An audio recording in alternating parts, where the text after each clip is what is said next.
Welcome back to the Tea and a Buddy podcast. I'm Dominic. And I'm Erica. And following on from our previous episode, we're going to be talking about things that weren't taught in history class in America. Yes. Or the USA, more specifically. I think U.S. history not taught. Yeah. U.S. history not taught in school, basically. Yeah. And I'm, again, like we said on Tuesday, I don't know if the things that I'm going to mention are now taught in school. Yeah, I mean, we've been out of school now for 400 years. So it's... It feels like it sometimes. No, like you and I were talking on Tuesday, and I know you were really struggling to think, like, what was I taught in school? What was I taught in school? I remember Victorians, and I remember King Henry VIII. Everything else was just... No, you remembered a lot more than I did. You know, I was sitting here When I was looking up stuff, I was jogged. My memory was jogged, but I do remember my very first history lesson at Torquay Community College, which is now Torquay Academy in Torbay, England. Mm-hmm. Remember the very first history lesson, it was like the first page was 1066 and the Norman Conquest. I seem to think, and you can remember more than I can, but I seem to think that when I was in elementary school, we were taught what's called social studies. Yeah, so it's sort of just studies. General. Yeah, I think that's like a college thing. Oh, really? In Britain, when I went to college, which is kind of the same thing as, well, it's not really. Yeah, it's kind of the same thing as university over here. Mm. But it's not. There's college and then there's university. It's a little bit. It's like a stepping stone to like community further education, kind of, or like I seem to think we started off with social studies, which was just like general kind of history. Yes, just like generic history. I think we just used to call it history. This is in primary school now, right? Yeah. And I can't remember what grade we started, but I think, if my memory serves me, which, you know, doesn't mean a lot, that we started with, when we started doing like history, we had Texas history first. Oh, yeah. And then it was like U.S. history. And then world history. And some of these might have lasted for more than one school year.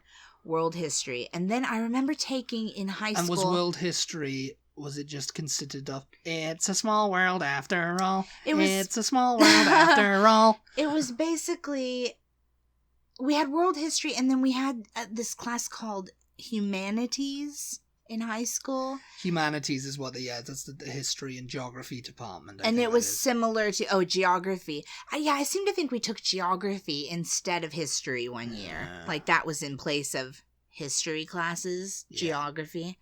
That was like a whole year unto itself. And geography to you, what was it about? Was it about countries and continents and stuff? Yeah. We did the seven continents. I don't remember really having to learn too many countries. We had to learn all of the states. We had to learn rivers and mountain ranges. And that was just it, the names of it, right? The seas. No, yeah, we had to remember that. I mean, we had to learn the names, but I can't remember that. But that was about it. That was the extent of it. Because in secondary school, for me, geography we didn't learn anything about like Africa or Asia or the Americas or anything like that. It was all arable farming and intensive farming and oxbow lakes. And rivers and it's stuff like that. Basically, that's more like geology, isn't it, rather than geography? No, it's like the geography of the land. Yeah, is what of your land. You know, like why rivers form a Y shape and why others don't. That kind of thing. Yeah, no, I remember it. So, and what the effects of arable and intensive farming on, and define an oxbow lake. More like geology, though. Oh yeah. No, well, geology's got nothing to do with arable farming or anything. Well, geology is about the actual land and the makeup rocks. Of the Yeah, but no, apparently that was because geography. Yeah, it's like the geographical aspects of it all. Interesting. There was nothing about like, there was never like a pop quiz of like, what's the capital of Canada? Oh no, yeah, we had to do all the capitals and all of that. Yeah, not the. I don't remember learning countries. I don't remember ever having to learn the countries. I mean, like, I remember the kind of something like, there's too many countries. You don't have to, you don't have too to many remember countries, all and those. only one matters, and that's We just had to do the continents and the oceans and the seas and all of that kind of stuff. Anyway, yeah. we're getting off the top. We kind of spun off into a geography topic there. You see, you're getting your money's worth on this podcast. Oh my lord. Anyway, yeah, so world history / humanities was basically the history, probably all the same kind of stuff that you learned up until the formation of America. And then once we started talking about like America became a country, then from then on we did not learn about what was happening in the rest of the world. Well, that was it. It was genuinely. It was just American history. Yeah, I do not remember, like, once America was formed and we were here, I don't remember ever learning again about anything that was Land happening of our Pilgrim's Pride in the world, from the 1700s onwards. Like, we did not talk about the rest of the world, what was happening. Yeah. So there's a lot of American history that I've learned, like, through television, through film, through just conversations, through reading, obviously, which, I mean, I guess is what they assume is going to happen as you get older anyway. Yes, I think curriculum, and especially now today, they're focusing more on, like, maths and reading. We've got to get, in America maybe, I don't know if they're doing it in Britain too or around the world, but it seems like that from what we've experienced, From what we've seen anyway, it's more maths and reading, and maybe a little bit of science. Just focus on them. Social studies, they don't really care. They don't really need to know history, and they don't really need to know where they are or what happened. Well, and when why I was I was researching some of the like major American history events that are generally not taught in school, someone put this really thoughtful, I didn't save it, but someone put this really thoughtful comment on a Quora post where they were just talking about the fact that, and I completely agree, that when we are kids learning history, that we're taught these historical events as singular events. Like, we learn them, this event began, it happened, and then it ended, and then that's it, and then we go on to the next event, and they don't teach these things as like cause and effect. Yeah, you know what I mean? Yeah. So you're learning these events in school, and it just seems like really dry because you're not taught how to put it together in context of the larger picture, and no. And also it would help if we were also talking about, things that are happening in Asia and how that affects what's happening over here, or things that are happening over here and how that affects what's happening in Europe or whatever, So you don't need to worry about that. Just keep making money. Because all of that, because all of that stuff helps to paint the larger picture and makes it more interesting, but also makes you be able to understand it better. And I love history. I love it. But like in school, she loves her genealogy. I was quite okay at history in school, but I didn't love it. Terrible. I didn't love it though.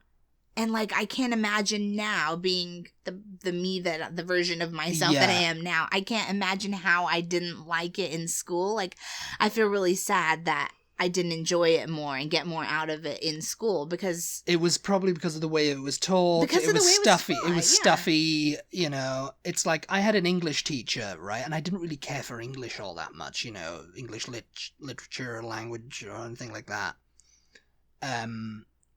But the teacher I had in secondary school he was like obsessed with it. He was like, he loved it, and he used to jump on the tables and get us all excited. It's like, if only my history teacher had been like that. He was a little bit of a fuddy-duddy. Yeah. He was just a bit, gotta teach this history now. Yeah. It's like, okay, this is what we're talking about. Francis Drake, Spanish Armada, let's go, you know? Yeah. And I was okay, yeah. And then I do actually remember him getting him on a rant about Vietnam. Oh, yeah. It was one day, stuck out in my memory, I guess. He went on a rant about Vietnam, about the US going to Vietnam, and the US saying, oh, well, there was no way to win, you know, because it wasn't like, it was the Vietnam War, and it was like America didn't win that war, you know? Yeah. It's like it didn't conquer Vietnam, you know, Right. Vietnam is not US now, you know? Right. There's no way to win. It's like, oh, no, and he was going on a rant about it. He wasn't, I don't know why, really, he just kind of went off on one. It was like, oh, they always say, oh, there was no way to... But you found it interesting the way he was... Yeah, he was kind of getting really impassioned about it. It was like, yeah, and I mean, he doesn't, you know, it was that and Wrexham football team. It was like Wrexham football team, you know, it was like... Yeah. Nothing historically amazing about them, really. Yeah. Yeah, the teacher makes Except all the for difference. people who are fans of them, you know. I mean, luckily in high school, I had a lot of really good teachers. I went to quite a good school, and I had a lot of teachers like that who were just really passionate about the subject they were teaching. Yeah. And so it does help to get you more into that subject. That being said, American schools are very political without realizing it, without meaning to be. They're run in a political manner. Like the curriculum is decided upon by the government. You know, they have school boards, and they have, you know, so they all get together and they go, oh no, strike this. We're not going to, they don't need to know about this. This is more important. We want to angle this occasion in history to make us look as good as possible. Well, yeah, that's the same with British curriculum too, you know. Yeah. And so it's very cherry-picked what we get to learn about, what we don't. I mean, you were listing the things you remembered learning about. I don't really remember learning about. I mean, obviously the revolution is huge.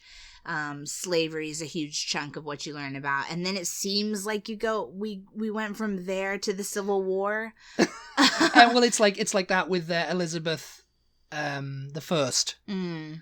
And then it was like 200 years of history just gone. And I mean, in between that and the Victorian era was the American War of Independence Revolution, and other stuff, George III's madness, you know, all that kind of stuff. It was like briefly touched upon, there was a bunch of kings and queens, that's the end. Now we go straight to Victoria because of the Industrial Revolution and how great Britain was coming up with Isambard Kingdom Brunel, built all this railway stations and railways and trains, and yes, we were the forefront of like exporting around the world. I don't even remember learning about like industry wouldn't have survived without Britain, and you know, top hats and everything. I'm sure we must have. American history, I don't really remember learning a lot about, except for the Revolutionary War, the Civil War, basically all the wars that we were involved in, and then also like the Civil Rights Act. And I don't really remember a whole lot beyond that. I can remember like before that we learned about the Renaissance and the Byzantine Empire and the Byzantine. You know, the Greeks and the Romans and all of that. Well, it was the Roman Empire, then the Byzantine Empire. Yeah. Then it was the Ottoman Empire. In order. I'm not doing them in order. Calm down. But it seems like I remember like learning a lot about that kind of stuff and not so much American history for some reason. Like only like the biggest events in American history, which seems weird because you would think that in a school system that is governed by, you know, politicians, basically, that they would want to especially focus on American history. But well, American history, I mean, you know, as you said, like it's main that the two major events are the Revolutionary War and the Civil War, and those take up a lot of time learning about those. Slavery, we learned all about all of that, you know? It's like, you know, but that's it then. After that, it's just like, oh, you know. Yeah. Other things, too. I mean, the First World War, not so much. The Second World War. The Second World War, yeah. I mean, I mean, that's only really because of the Normandy invasion and everything, and that's kind of thing, nothing else. The really attack on Pearl Harbor. The attack on Pearl Harbor. Yeah, focus. Of course, yeah. The attack on Pearl Harbor is a big focus of Attack of Pearl history. Harbor, then storming the beaches at Normandy, and then that's it. The civil rights movement after that. Civil rights movement, yeah, we learned a lot about in school. But anyway, so needless to say, there's a lot that, we didn't learn. And there's some things that when I was looking them up, I can see, okay, this was a significant and interesting event, but you're only at school for so long, I mean, when you're a kid, it seems like it's forever, but really it's not forever. And in some of these topics, they take weeks and months of time to teach, and you have to test about it, and you have to projects you're working on about these different things and stuff. And so it's like they can't fit in every detail of history. Obviously not. No, I mean, that would be a monumental task. I mean, even just doing like a 4-year course at university solely on history. Yeah. You're majoring in history, whatever, and minoring in other history. So I think when I was looking up events that happened that we were not taught, I was kind of focusing on things that sort of had to do with things that we were taught, but that change the things that we were taught. You know what I mean? Yeah. Like, these things are what actually happened, and so they make what we were taught not a lie, but a little bit different. They make you look at what we were taught in a different way. So the first thing that I noted down, and I got these from Best Life or something like that. Living your best life. I'll see if I can find it. Living your best historical life. I'll see if I can find it at the end, like while I'm talking or while you're talking or something. There were several things. I just picked out the ones that were sort of a little bit more major of events that I could think of. So the first thing was that the Quakers were actually the first people in America to protest against slavery. And they did so in the 17th century. Oh, yeah? Yeah, long before, so this, I'm reading directly from this article now. Long before the civil rights protests of the 19th and 20th centuries, Quakers were pointing out the evils of slavery in the latter half of the 17th century. In fact, the very first organized protest against slavery in America was written by Quakers in 1688. According to Bryn Mawr College. I don't know if I'm pronouncing that correctly. Bryn Mawr, yeah. Bryn Mawr. Bryn Mawr, yeah, Mawr. In their written protest, the Quakers called for colonists to implement the Golden Rule, which is to treat others how you would like to be treated, in relation to those with different skin colors. Isn't that interesting? You never hear about that. Well, no. You think, civil, in school. You never hear about the Quakers, do you? Well, no, not so much. I mean, I think maybe we because people go like, oh no, Quaker Oats, the guys who made Quaker Oats. It's like people do that, do they? Yes, people do that because it's like that's all they associate Quakers with, or some guy who invented porridge oats. I think we learned about the Quakers in school. Over here, I mean, I don't imagine you would have in Britain because I don't think. Do Quakers exist in Britain? No, I don't know. Actually, I'm not sure, but I'm sure it has roots over there. I mean, they were part of the original Pilgrim.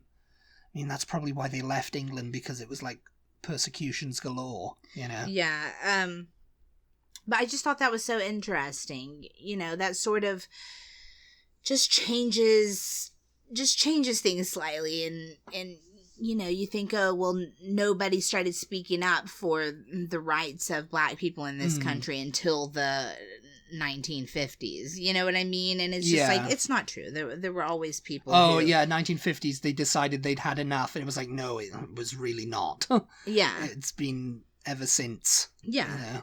Another thing, and there's all kinds of stories like this, but I just chose this one. I mean, if you've ever seen any kind of movie that's based in history, modern movie that's based in history, I really feel like they're trying to tell more of these stories. They're trying to tell more truths about history. More truths. Yeah.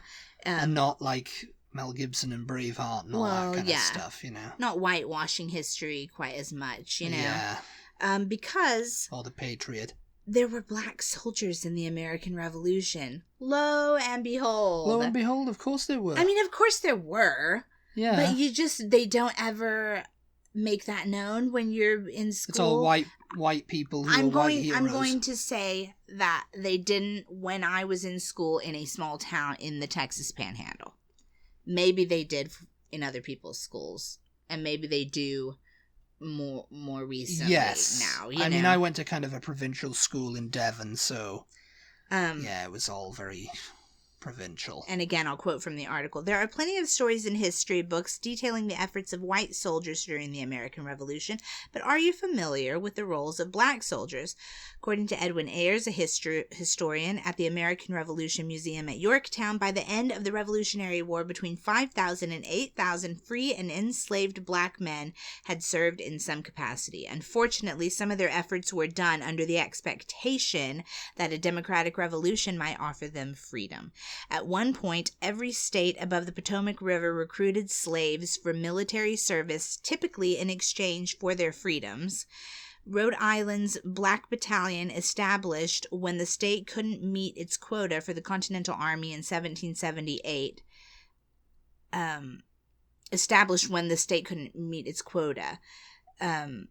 it was even present at the Battle of Yorktown. According to multiple accounts, one observer called them the most neatly dressed, the best under arms, and the most precise in its maneuvers.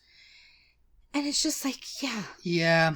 You know, they fought in the Civil War as well. Well, yeah, of course they did. You know, but they signed up because it was like, you know, they were freed from their slave owners. Mm-hmm. And then it was like, what do I do now? Yeah. It's like, oh, well, go make a life for yourself north of the border, you know, whatever, north of Dixie. Yeah. You know, of the Dixie line. Mm. And it's like, I don't know what to do. It's like, well, come with us and, you know, we'll get you signed up and, you know, 3 square meals a day and, you know, fighting for your country, you know? Yeah. Another interesting fact that we're not taught in school is that the first woman to stand up against a segregated public transit system was in 1855. Jennings Graham. A century before Rosa Parks resisted bus segregation in 1955, Elizabeth Jennings Graham, a free woman living in New York City, became one of the first black women to ride a whites-only horse-drawn streetcar in 1855. And that caused uproar. Well, Jennings Graham boarded the streetcar but was forcibly removed by a police officer. In response, she sued and was awarded $225 in damages. That was a small fortune back then. As a result, the Brooklyn Circuit of the New York State Supreme Court ruled that black people could not be excluded from public transit, and after a decade of protests and similar lawsuits, New York's public transit services were fully desegregated in 1865. Fully desegregated by 1865. Jennings Graham is the woman who won the right to ride in New York City, but few know her name. That's so awesome. I mean, the whole thing with Rosa Parks, Rosa Parks wasn't even the first one to do that on that bus system. Yeah, on that bus system. There was like a 15-year-old girl who also had done it. I think she did it like a week before or something. Yeah, a few months before. It's like she doesn't get recognition for it until now. You know, it's like, oh, it's just all Rosa Parks because I guess Rosa made a bigger fuss about it. Because why? Yeah, it's just because the powers that be chose to make her the example, the face of that. You know what I mean? Maybe. Like, I can understand that this was like a thing in New York City, and you know, if you ask a lot of people around the country, New York City is not America. New York and LA are not America, if you know what I mean. Yeah. You know, the things that happen and the way they are in those cities is like not representative of the rest of the United States, but it's very awesome to me that someone in the 1800s, you know, when slavery was still a thing, just not where she was living, had the balls to, like, go, no, why can't I ride this? You know, like, why? Yeah. and they were just like, oh, yeah, I guess so. I guess why is the right, yeah. Yeah, why can't you ride that? I don't know. Yeah. Just get you riding that. So, let's get you sorted out. Yeah, yeah. And so they're just like, oh, yeah, I didn't know why you can't ride that, actually. I guess you can. Yeah. The 1918 influenza epidemic. I don't think I'd heard of it until COVID happened. And they started bringing it up. The Spanish flu. Oh, yeah, exactly. The Spanish flu. It's like, even back then, it was politicized. They had to put a name on it as to where it came from. It couldn't just be the flu. You know what I mean? Like a weird strain of the flu. Came from the Spanish. Yeah. Oh, it had to be the Spanish flu, like they're doing now with COVID. But yeah, despite the fact that the 1918 influenza epidemic was one of the worst pandemics in recent history, many schools have only lightly, if at all, spoken of its effects on the American people. According to the Centers for Disease Control and Prevention, the 1918 epidemic killed about 675,000 people in the United States and millions more in countries around the world. In 1 week in October of that year, almost 5,000 people died in Philadelphia alone. Historians guess that the pandemic was largely forgotten due to the fact that it coincided with World War I, and that's probably the reason it skipped over in history class too. But regardless, it led to more sanitary practices and the race for a vaccine, which was eventually invented in 1938. Yeah. But yeah, I don't know. I mean, maybe I had heard of the Spanish flu. I'd heard it called the Spanish flu. Maybe, yeah, but the Spanish influenza. Did we learn I don't about know it why, in school, though? why it was called that. Why it was maybe that strain was found first over there. I mean, yeah, we don't know because we didn't learn about it in school. It's like we'll have to look it up if we want to know. This one was so. I mean, prohibition is another big thing that we learn in schools over here. Chicago bootlegger. The period of prohibition. Yeah, we are taught that happened, you know. But we were not taught that the government poisoned people during prohibition. Oh, yeah. What, you knew about this? I vaguely... they were doing something like to the alcohol or something, weren't they? Yes. To stop people drinking. As you probably learned in school, from 1920 to 1933, the U.S. government outlawed the consumption of alcohol by placing a nationwide constitutional ban on the production, importation, transportation, and sale of alcohol. But soon, a booming black market emerged and people began drinking redistilled industrial alcohol instead. Here's the thing you probably didn't learn. To curb that black market, government regulatory agencies encouraged measures that made industrial alcohol undrinkable, including the addition of lethal chemicals. According to their... They're putting cleaning fluid or something. According to their estimates, nearly 10,000 people died due to the poisoning. And I was like, and those are the dangers of drink. And it's like they only had one glass. Probably. And they're bloody dead. Unbelievable. It's like, oh, the demon drink, it got that person. It's like, well, considering he never had a drink before in his life and he only had one glass and then dropped dead, I don't think it was the drink. Yeah. I don't think he was an alcoholic. I never in my life, until I was looking this up and read that. So that's why they had to go to like smuggling and importing and bootlegging from like Britain and, you know, the Europe and stuff, you know, because it's just kind of they like... couldn't trust what they couldn't trust what the government was doing. And then they were taxing it. Unbelievable. 10,000 people killed Probably 10,000 of their own people. They could have got a lot more with it too. Jeez. If only they'd had the time. Yeah, I mean, I never in my life heard of that. And if it wasn't for those pesky kids.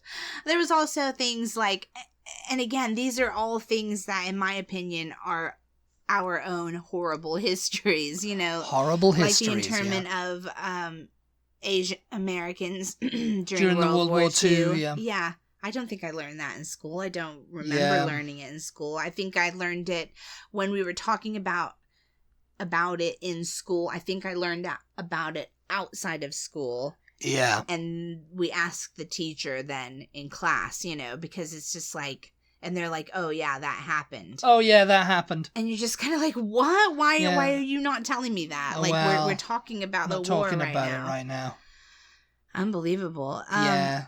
The Zoot Suit riots. Have you ever heard of those? I've heard of those. I had heard of those. I didn't have any idea what they were about, though. We certainly didn't learn it in school.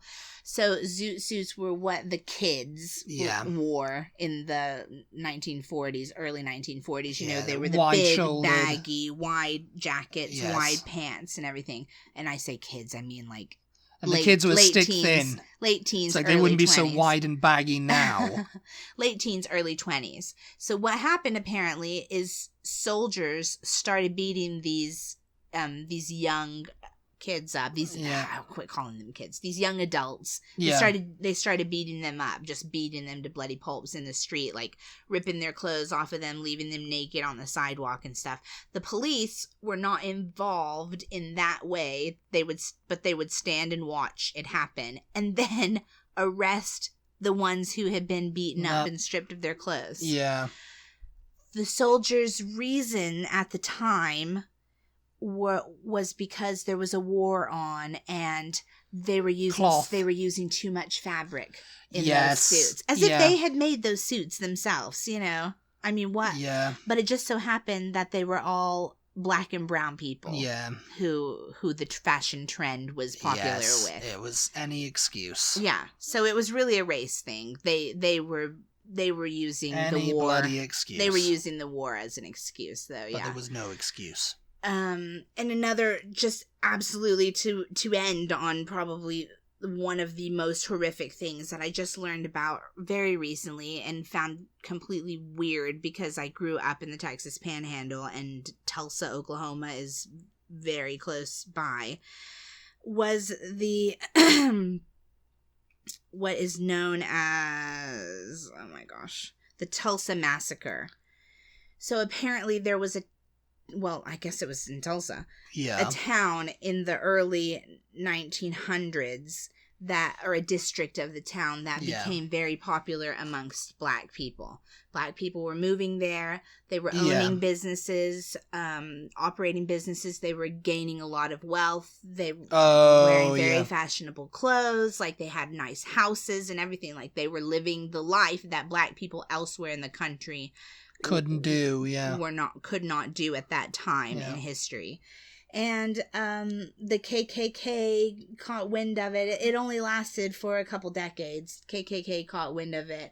They basically burnt the whole district down, and hundreds of people were killed and thousands of homes were destroyed, and they never teach that in American history. Well, no. And because that's a bad thing. And the KKK is a bad thing, and we don't want to teach bad things. Oh, it's like, well, disgusting. no, it just needs to be taught, and it needs to be because it's like, you know, you're teaching this history, and I mean, it's relatively recent history for America. Most of it is, though. Yeah. 200 years is quite relevant. You know, we skipped 200 years in African history in Britain. Yeah. To get to, like, the good bit, you know? Yeah, well. He's like, oh, the good, it was those 200 years, like, there's nothing going on, and it was kind of boring, really. We're just losing everything, you know? What's that quote? Those who forget history are doomed to repeat it. Yeah. Those who don't remember it. Just to let you guys know, the article that I was reading those first historical points from, the website is called bestlifeonline.com. Best Life Online. Yeah. Anyway, sorry we sped through that. We're a bit over time, so we got to wrap it up. Hope you enjoyed that, found it interesting, at least. Let us know some of the things that you learned after school. Yeah, because I learned a lot after school. Oh, gosh. I learned so much. I learned about things like the Atlantic Ocean and the Pacific Ocean, the Indian Ocean. Learned about a place called Texas. Yeah. Didn't even know that existed before I met you. Let us know some things that you were not taught in school that you have since learned and were surprised to find out. Other than that, we appreciate you tuning in. Yeah. Thank you for your support, as always. And we will talk to you next time. Goodbye, everybody. Bye. Bye.